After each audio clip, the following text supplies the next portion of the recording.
প্ৰথম লগ পাইছিলোঁ 1982 মই তেতিয়া তোমালোকৰ দৰে সৰু ল'ৰা আছিলোঁ তেতিয়া আমাৰ প্ৰি ইউনিভাৰ্চিটি আছিলে প্ৰি ইউনিভাৰ্চিটি ছেকেণ্ড ইয়াৰৰ ষ্টুডেণ্টছ আছিলোঁ মই তেতিয়া মই তেওঁক কেইটামান গান 25টা গান লিখি পেলাই দেখুৱাবলৈ গৈছিলোঁ মই জাষ্ট দেখুৱাবলৈহে গৈছিলোঁ তেওঁ কিন্তু এখোজ আগবাঢ়ি গৈ এটা সুন্দৰ পাতনি লিখি দিছিল আৰু গানখিনি কিতাপ আকাৰে চপোৱা মোৰ তেতিয়াই চপাই দিছিলে মোৰ জীৱন সুৰৰ গীত বুলি এখন প্ৰথম গানৰ কিতাপ ওলাইছিলে 1982 আচলতে ভূপেন দাক প্ৰথম লগ পাইছোঁ মই আৰু আপুনি ভাবক কিমান পজিটিভ মানুহ আছিল তেওঁ মোক নাজানে মই সৰু ল'ৰাজন মই বৰষুণত তিতি পৰি পেলাই গৈছিলোঁ না বৰষুণ দি আছিলে গুৱাহাটীত খুব নিজৰ ওপৰলৈ খোজকাঢ়ি গৈছিলোঁ মই আৰু তেওঁ নিজেই আগভাগ লৈ প্ৰিণ্টাৰ এজনৰ নাম দিছিলে আৰু পাতনিটো লিখি দিছিল প্ৰিণ্টাৰজনলৈ সৰু শ্লিপ এখন লিখি দিছিলে যে ল'ৰাটোৰ কিতাপখন চপাই দিব বুলি আৰু তেওঁ কিতাপখন চপাই দিছিলে সেই কিতাপখন আজিও আছে ভূপেন দাৰ পাতনিৰে সৈতে তেওঁৰ লগত মই তাৰপিছত 83ত আমি 82-83 জনসাংস্কৃতিক পৰিষদত একেলগে কাম কৰিছিলোঁ তেওঁ চেয়াৰমেন আছিল গগন সোণোৱাল গৈ এগৰাকী মানুহ যি বিষ্ণুৰভাৰ লগৰ মানুহ আছিল কাকো পথাৰত তেওঁ আছিলে এক্সিকিউটিভ চেয়াৰমেন আমি একেলগে বিভিন্ন জেগাত প্ৰগতিশীল গান গাই ঘূৰি ফুৰিছিলোঁ মানুহক গানেৰে জগাবলৈ সেই সান্নিধ্য পাইছোঁ তাৰপিছত 1985ত 83ত আমি জেললৈ গ'লোঁ অসম আন্দোলনত 84ত ওলালোঁ 18 মাহ পিছত তেওঁ জেলতো মানুহ পঠিয়াই মোৰ খবৰ লৈছিলে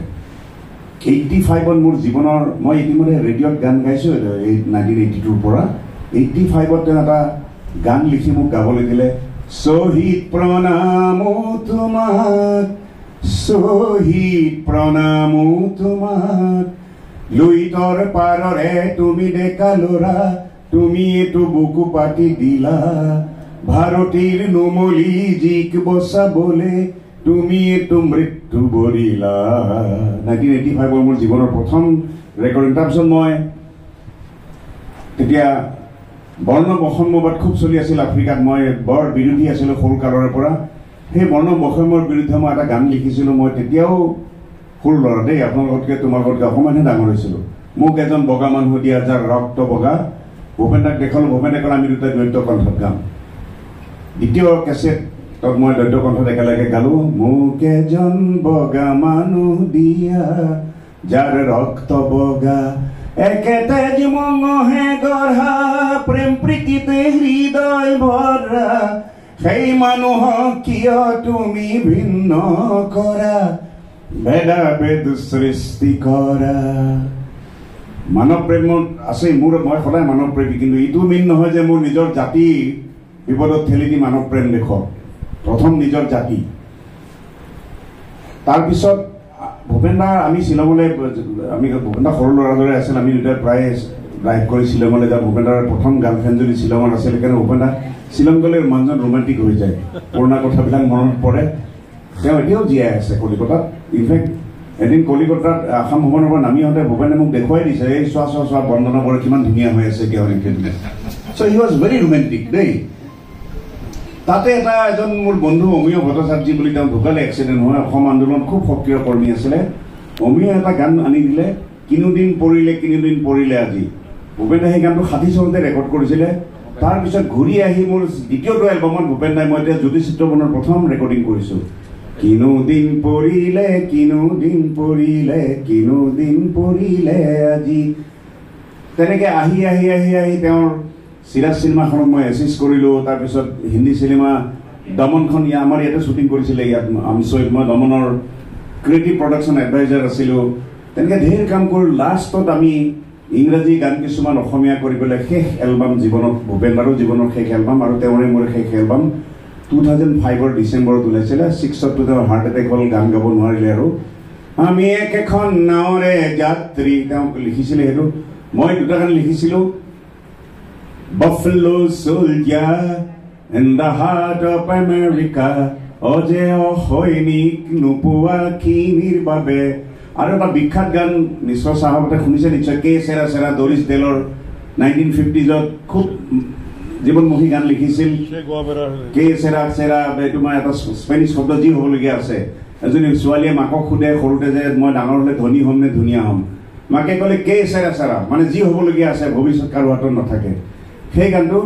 when I was just a little girl আছিল ভূপেন মই গৈ কাৰণে বয় কৰি দিছিলোঁ আমি when I was just a little boy I asked my mother what shall I be Will I be pretty, will I be rich, that's what my mother said. এদিন শৈশৱতে আই সুধিলো মই ডাঙৰ হলে ধুনীয়া হম নে ধনী হম নে মিচিকিয়াই তেওঁ কলে que será será whatever will be the future's not ours to see que será será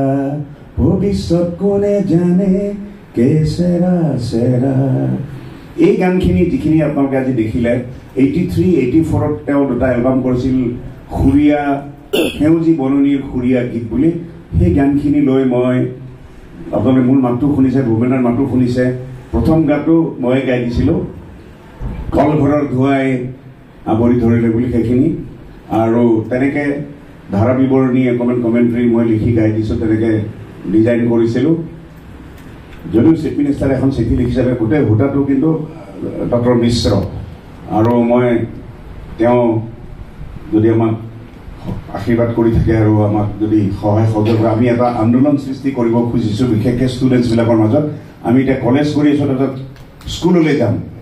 মই এদিন হিমন্ত বিশ্ব শৰ্মাই মুখ্যমন্ত্ৰী হোৱাৰ পিছতে মোক এদিন ফোন কৰি মাতিছিলে মই ইফালে জাগিৰোডতে আছিলোঁ তেতিয়া মই তেওঁক বোলে এনেই জাষ্ট লগ পাবলৈ মাতিছিলে আমি একেলগে বহুত কাম কৰিছিলোঁ তেওঁ যেতিয়া এডুকেশ্যন মিনিষ্টাৰ আছিল মই ছেক্ৰেটাৰী আছিলোঁ পাব্লিকেশ্যন বৰ্ডৰ ক'লে মই ক'লোঁ কি কৰিব পাৰোঁ বোলো তুমি প্ৰথম এটা কাম কৰা মই তুমি বুলি মাতি মোতকৈ 8 বছৰ কৰোঁ যে স্কুলবিলাকত এনভাইৰনমেণ্ট আৰু কালচাৰৰ বিষয়ে সজাগতা কিবা অনুষ্ঠান কৰা কাৰণ স্কুলৰ পৰাই আমেৰিকাত খুব আছে এইটো দেই মই যোৱা 23 বছৰ আমেৰিকাত ভিছাত আছিলোঁ মই আমেৰিকাত সৰু বাচ্চাবিলাক অতি ক্লাছ 1ৰ পৰাই এনভাইৰনমেণ্টেল এডুকেশ্যনটো খুব গুৰুত্ব দিয়ে তাত আমি হয়তো কৰিব পাৰোঁ কাৰণ সৰুৰ পৰা এটা যেতিয়া স্বভাৱ আমাৰ গ্ৰ' কৰি আহিব ডাঙৰ হ'লে আমি কেতিয়াও মানে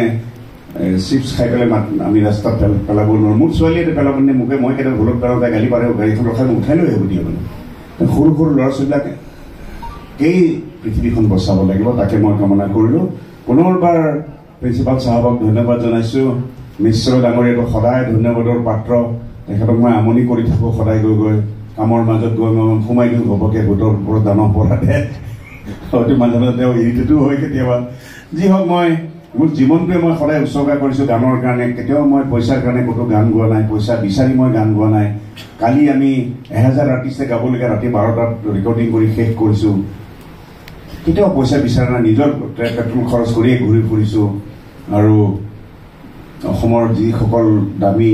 নামী দামী ছিনিয়ৰ জুনিয়ৰ আৰ্টিষ্ট সকলোকে মই জড়িত কৰাবলৈ চেষ্টা কৰিছোঁ বিভিন্নজন হিমন্তই মোক কৈছে যে মুখ্যমন্ত্ৰীয়ে যে সকলো ধৰণৰ জনগোষ্ঠীক জড়িত কৰাব সদায় মই আপোনালোকৰ মৰিগাঁৱৰ পৰা তিৱা আৰ্টিষ্ট দিছোঁ কাৰ্বি আংলৰ পৰা কাৰ্বি আনিছোঁ বড়ো আনিছোঁ কোকৰাঝাৰৰ পৰা মিচিং আনিছোঁ কোনো ৰাভাসকল মুকুল ৰাভা আনিছোঁ কোনো মই নিজে জনজাতিৰ মাজত ডাঙৰ হোৱা মোৰ মা কেৰাকুচি এল পি স্কুল 100% বড়ো গাঁৱৰ মাষ্টৰণী আছিলে মানে মই কোনো জনজাতি যাতে বাদ পৰি নাযায় সকলোখিনিকে মই একমোডেট কৰিবলৈ চেষ্টা কৰিছোঁ আৰু ভাবোঁ 8 তাৰিখে আপোনালোকে নিমন্ত্ৰণ জনাই চবেই আহিব আৰু কমাৰ্চ কলেজৰ সোণাপুৰ কলেজৰ 3জন বেষ্ট ছিংগাৰৰ নাম তেওঁলোকে মই প্ৰিন্সিপাল চাহাবক অনুৰোধ কৰিছোঁ আজিয়ে দিব মই লৈ যাম তেওঁলোকে পাৰ্ট ল'ব পাৰিব অশেষ ধন্যবাদ এতিয়া আমি ফটকে ছুটিকে কৰি দিবা চিনাকিখিনি দেই থেংক ইউ ভেৰি মাছ